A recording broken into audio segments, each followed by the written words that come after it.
Bora lá, fiel! Zé Elias aqui no Equipe F do ESPN, trazendo as últimas informações do Corinthians. A vitória do Timão sobre o Palmeiras está repercutindo demais. Eles vão falar aqui sobre o impedimento e as polêmicas do jogo. E já pergunto pra você, na sua opinião, foi ou não foi impedimento o gol do Palmeiras? Deixa a sua opinião aqui nos comentários. Bora ver os números e a repercussão aqui no ESPN. Curta o vídeo, se inscreva aqui no canal Nação Corintiana. Sem mais enrolação, bora aqui acompanhar as últimas notícias do Corinthians. Mas é porque quando eles vão analisar, eles já tinham visto que tinha machucado o jogador. Mas em nenhum momento eles analisam ao contrário daquele lance do Jailson, né? Esse lance eles nem tocaram nesse assunto, né? Foi o assunto da penalidade. Para mim foi pênalti. É temerário, é imprudente. Mas eu acho que tem uma disputa, Pascoal. Aí. Tem uma disputa. Aí não tem disputa. A perna, vejam bem, desculpa, eu vou explicar porque eu fiz muito lances assim e eu sei aonde é a disputa e aonde não é.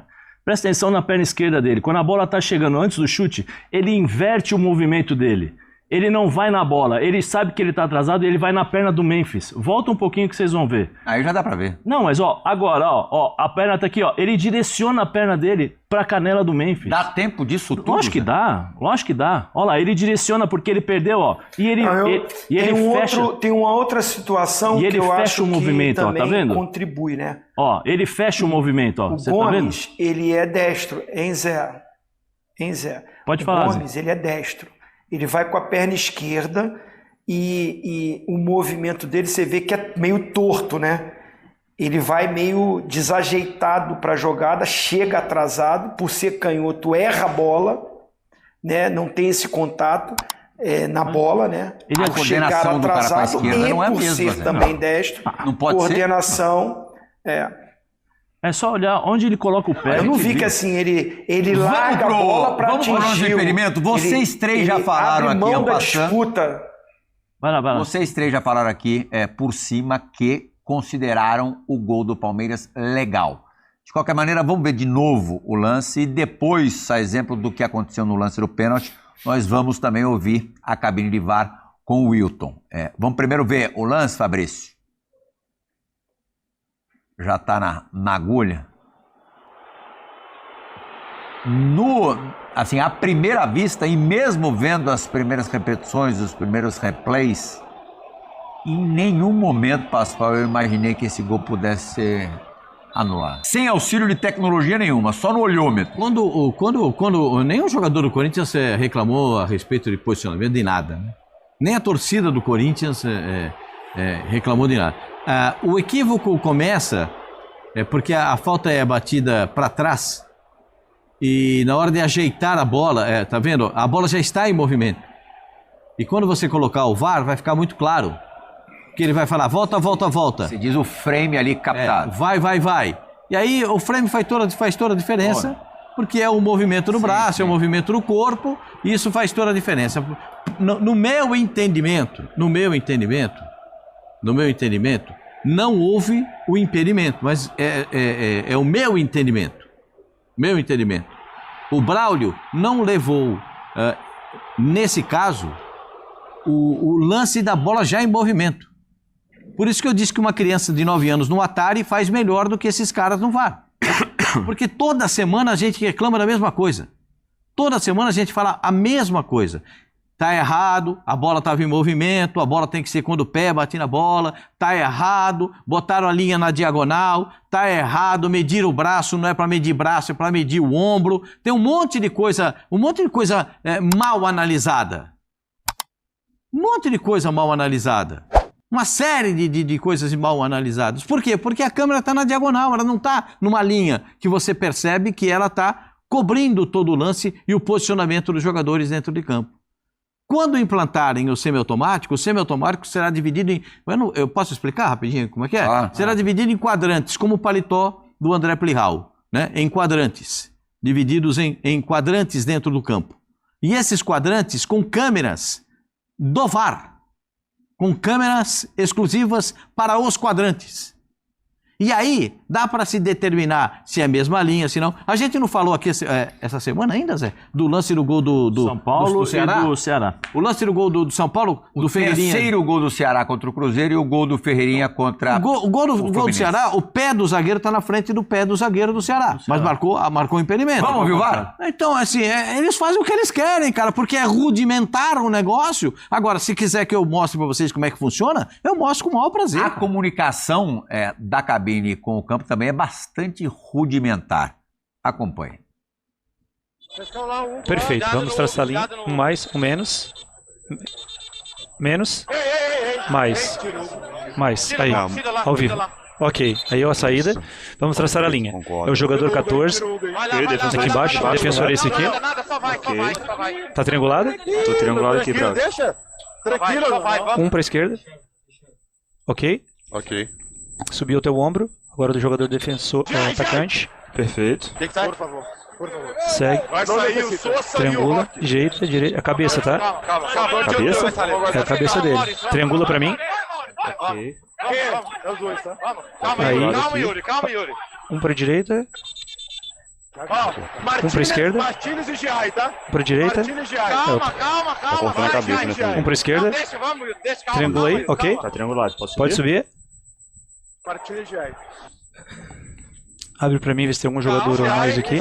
Não, perfeito, segue. Pode Vamos ver se o jogador interfere. Ok, interfere Ele no joga. jogo. Revisão factual. Isso, ok. Calma, ok. Wilton Braulio falando. Revisão factual. O jogador atacante do Palmeiras, Gustavo Gomes, está em posição de impedimento. Essa aí o Wilton não tem culpa nenhuma, né? Não, O cara fala pra ele, o cara viu 500 vezes, mexeu aqui, mexeu ali, falou que estava impedido, o cara vai fazer o quê? Nesse caso, não. Nesse caso, não. Mas veja, gente, se puder depois colocar a linha, pra gente ver a questão rudimentar. Isso é da idade da pedra. Agora, Zinho, Entendeu? é Isso parece claro que o prejuízo de uma má arbitragem em qualquer campeonato é grande. Em jogos grandes, ainda mais. Agora, em mata-mata, isso não pode acontecer. Isso não pode acontecer, simplesmente não pode acontecer. Você tirar... A disputa é tão parelha, o Corinthians e Palmeiras. Você sonegar um gol de qualquer um dos times é um absurdo muito grande. Não pode acontecer. De todos que estão participando, né? De todos. Outro dia o Zé falou um negócio aqui, e o Zé me permita só lembrar isso. O Zé falou aqui, esse gol de hoje vai fazer falta na classificação quando terminar o campeonato. Esse gol de hoje vai fazer... Entendeu? Não, mexe com a temporada do time, né, Zinho? Com certeza, assim. É muita coisa em jogo para você ter pessoas incompetentes para tomar a decisão num momento desses. O Zé falou muito bem. O presidente da CBF chegou lá, tá falando, mas resolver mesmo, tá as mesmas coisas de antes. Mas ainda não teve tempo. Não tem o quê? Questão financeira para melhorar essa questão do VAR? O simples. A Inglaterra... o Senei, quando estava lá, até foi mal educado comigo, né? Porque teve uma reunião que nunca mais eu vou, né? O pessoal da ESPN pediu para mim lá, eu fui, fiz uma pergunta, ele nem deixou eu completar a pergunta. Já me cortou no meio disso. Falou que o que tem na CBF de VAR é igualzinho que tem na Premier League. Mentira, não tem. A linha da Premier League, ela é mais grossa para o ataque. Então esse lance aí, acabou. Não tem mais problema nenhum. E eu acho que você privilegia a defesa para o ataque. Assim, um posicionamento errado de marcação. Estou falando do Corinthians, não só não, qualquer time. Né? Às vezes você privilegia um cara que não marcou corretamente, que não se posicionou corretamente por causa de milímetros ou um erro de traçada de linha ou o framezinho, como o Pascoal falou. Primeiro que ele fala assim, um pouquinho para trás, um pouquinho para frente. Não, aí não, mais para trás. Não, foi muito, mais para cá. E quando bota para marcar, o Aníbal já tá batendo na bola. A bola já tá saindo. Sim. Se é para botar, bota certinho na hora que ele vai encostar na bola. Aí a bola já saiu. Sim. Faz toda a diferença, né? Não, quando ele marca, que ele manda parar, a bola já tá saindo. A bola já tá saindo. Saiu, então, saiu é o ali. seguinte, gente, pode ser para qualquer jogo, Não é por causa do Palmeiras, que eu tenho a ligação com o Palmeiras. A gente não tá falando nada disso. O Zé, que é do... Não, a gente tá falando aqui imparcial, para qualquer time. Você não pode privilegiar uma marcação mal feita, errada. Olha como é que tá posicionada a defesa do Corinthians.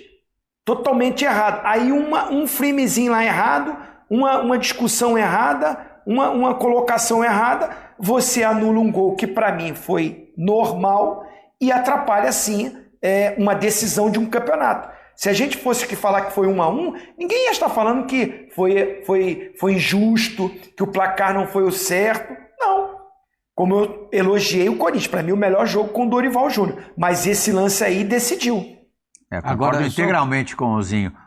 Um esporte que envolve tanta coisa, do aspecto pessoal e financeiro, envolve milhões, não pode ter uma decisão tosca dessa a definição de um campeonato. Vamos escutar Fala. Só uma coisinha.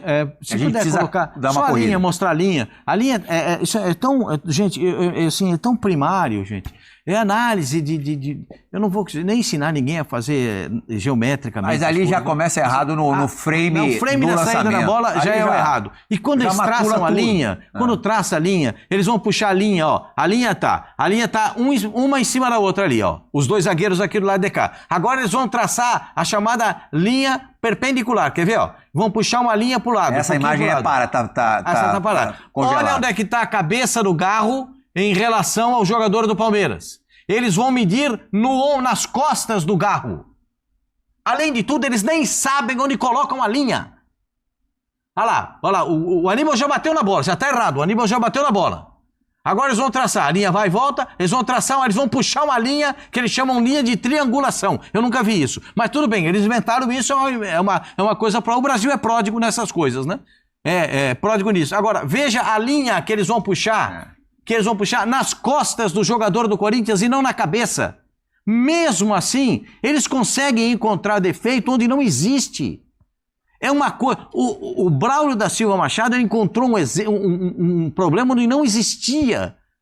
Mas é absolutamente fora de propósito. É rudimentar, ridículo. Como é que é o nome do árbitro? Braulio da Silva Machado. Normal. Muito obrigado, Pascoal. me ajuda bastante. Vamos ouvir o Abel, que ontem não estava cuspindo abelha africana, não. Ele estava desanimado. A qualidade da tecnologia que nós temos para avaliar essas linhas, já disse várias vezes a minha opinião, não vou dizer. A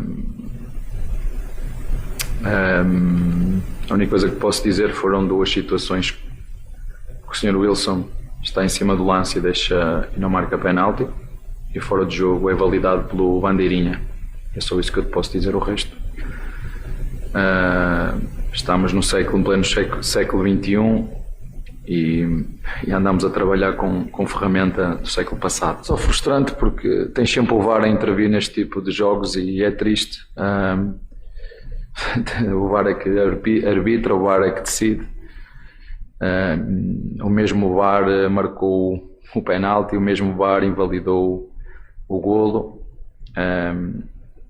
Toda a gente olha para as linhas, mas eu não olhei para as linhas, eu olhei para o momento em que o frame para quando a bola é tocada, a bola está no ar. Isso é muito mau, nós assistir isso na televisão é muito mau. Com essas palavras do Abel Ferreira, a gente encerra a nossa discussão sobre o primeiro jogo entre Corinthians e Palmeiras para as oitavas de final da Copa do Brasil. De amanhã até quarta-feira da semana que vem tem muito pra gente falar. Os números deste Corinthians 1, Palmeiras 0, posse de bola 50-50, finalizações 10-11, no alvo 5-4, grandes chances 2-4 e ações na área rival 11-17. E os números de Memphis Depay nesta vitória do Corinthians, o autor do gol, uma finalização, uma no alvo, grandes chances, uma também, 4 ações na área rival, no algoritmo da ESPN 7.20. Primeiro gol pelo Corinthians em clássicos do holandês. Estou muito com o Dorival, Breiler, foi um jogo realmente bom, um jogo equilibrado das duas equipes. Acho que pro lado do Corinthians, além da vantagem da vitória, justifica também esse bom jogo, né? Um Corinthians que competiu, um Corinthians, né, mais competitivo mesmo. Acho que isso é uma notícia boa até para o torcedor já projetar o jogo de volta também na casa do Palmeiras, sabe quanto que é difícil jogar lá, mas um Corinthians, né, que vem com a vantagem e vem com isso. Achei o Garro um pouco abaixo e o Corinthians também depende muito dele. Acho que ontem foi a baixa aí do Corinthians. E do lado do Palmeiras, acho que um Palmeiras que também não soube ser efetivo quando dominava ali as ações do jogo, principalmente na segunda etapa, né? Já a gente entra nas reclamações aí, mas acho que é bem isso também do lado do Palmeiras. Não, perfeita a sua leitura, Gláucia. Um jogo muito parelho. Até a gente viu, na posse de bola, o Corinthians trocou um passe a mais do que o Palmeiras, 368 contra 367 do time visitante. O Corinthians começou, na minha visão, muito melhor, muito mais ligado, intenso, conseguindo subir marcação, todos os jogadores comprometidos no momento defensivo. Depois o Palmeiras vai igualando, vai entrando nessa rotação, e até porque fisicamente é muito difícil sustentar esse ritmo por tanto tempo, mas o gol do Corinthians sai no segundo tempo, no momento em que o Corinthians já não era mais melhor. O Palmeiras ali tinha mais as ações, tinha mais oportunidades, marcou um gol que acabou anulado. Então a gente viu um jogo bem jogado, um jogo em que, até por ser um clássico, até pelo que foi a final do Paulista, eu esperava ali um jogo mais truncado, com menos bola, e não. Um jogo chato, né? Aconteceu, 4 defesas para cada goleiro, oportunidades criadas, foi um bom jogo, e não dá para trazer reclamação de arbitragem para ocultar o que as duas equipes fizeram. Então, continua também em aberto, né? Uma vantagem mínima em clássico nada mais é do que uma vantagem mínima. O Palmeiras, jogando no Allianz, tende a ser muito forte também. Mas pensando do lado do Corinthians, que venceu o jogo, tudo que o Corinthians precisava nesse momento era de um derby. Porque a gente ficava naquela coisa, não... Dependendo do resultado, pode ser ali uma virada de chave, uma implosão, uma crise sem precedentes. E geralmente o Corinthians reage bem. O Corinthians pode estar no momento mais turbulento, política pegando fogo, dívida, jogador ali em atrito com diretoria, mas na hora que vai enfrentar o Palmeiras, tem a mobilização necessária para vencer, para sair do buraco, e não só pelo Palmeiras, né? Para mim isso diz muito mais sobre os méritos do Corinthians nesse momento de adversidade, quando vai se deparar com o clássico. Nos últimos 6 derbys, o Palmeiras só ganhou 1. Então isso mostra, e num momento de um Palmeiras que pelo menos é mais organizado, tem mais poder de investimento, tem um trabalho mais longevo do Abel, e o Corinthians consegue se colocar nesse lugar, de ter vantagem nessa rivalidade, pela forma como se mobiliza, pela forma como o torcedor vive o jogo, e ontem a arena pulsou de novo. Então eu vejo que o momento desse derby foi providencial para o Corinthians, para deixar um pouco de lado notícia ruim, notícia sobre impeachment. E na época do Paulista isso já acontecia, e o Corinthians foi lá e venceu o rival em seus domínios. Então eu vejo que tem muito do corintiano e do corintianismo de tratar o derby de uma maneira diferente e conseguir, de certa forma, equilibrar as ações, que, se a gente imaginar racionalmente, deveria ser desequilibrado, né? Por tudo que o Corinthians vive, e não é assim que acontece. E até do lado do Memphis também é curioso, né? Porque torcedor, principalmente depois daquela falta dele ao treino, história de salário atrasado, tem muita gente que tende a ir por um caminho de desqualificar o que o jogador já fez. Mas eu nem acho o Memphis o jogador mais imprescindível do Corinthians. O Garro é muito importante, mesmo estando abaixo, é um jogador que ali chama a responsabilidade da criação, o Yuri nem se fale, mas o Memphis mostrou por que ele vale tanto. Porque nesses momentos, um cara como ele aparece, e ele tem se moldado nesses jogos decisivos, e o que faltou ao Palmeiras, sobrou o Corinthians. Jogador com potencial de decisão, e o Memphis estava lá para isso. Rafa, antes da gente também ouvir as questões de arbitragem, quero que você fale desse primeiro derby, que eu acho que tem muito essa característica do que o Breiler fala, que foi pro lado do Corinthians algo importante, mas historicamente esse derby tem isso também. A gente já teve dos dois lados momentos complicados para as duas equipes, e aí na hora de um encontro acontece uma remontada, enfim, traz uma coisa diferente, sem dúvida. O derby muda tendências, né? Inverte lógicas teóricas sobre os momentos dos dois times, né? Acontece de um lado, acontece do outro. Já faz algum tempo que no macro o Palmeiras vive uma situação muito mais viável em todos os sentidos do que o Corinthians. Então, claro, quando acontecem os jogos e o Corinthians se supera, o enaltecimento é por esta superação. O jogo começa com o pênalti, né? Até o pênalti ser marcado e o Yuri Alberto bater e o Everton pegar, a gente não teve jogo, a verdade foi essa, né? Os dois times muito tensos, mal trocavam 3 passes, muitos erros técnicos, muitas faltas táticas. O Wilton Sampaio, com aquela preocupação dele desde o início do jogo em dar muita satisfação para os jogadores, foi transformando a partida num jogo falado e estava dando até sono, para ser bastante sincero. A gente entende a tensão de um derby, mas um pouco de bola não é pedir muito, né? Até que acontece o lance que é marcado o pênalti em favor do Corinthians, o Yuri Alberto bate e o Everton pega.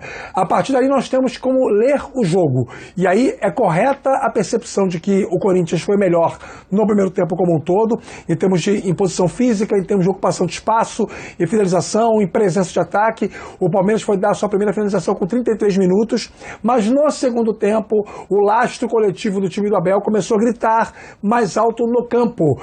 E o Corinthians teve problemas para encontrar os homens de construção do Palmeiras. Exatamente neste momento é que o Corinthians vai e faz o gol, bate uma falta rapidamente, o Mateuzinho cruza e o Memphis faz 1-0.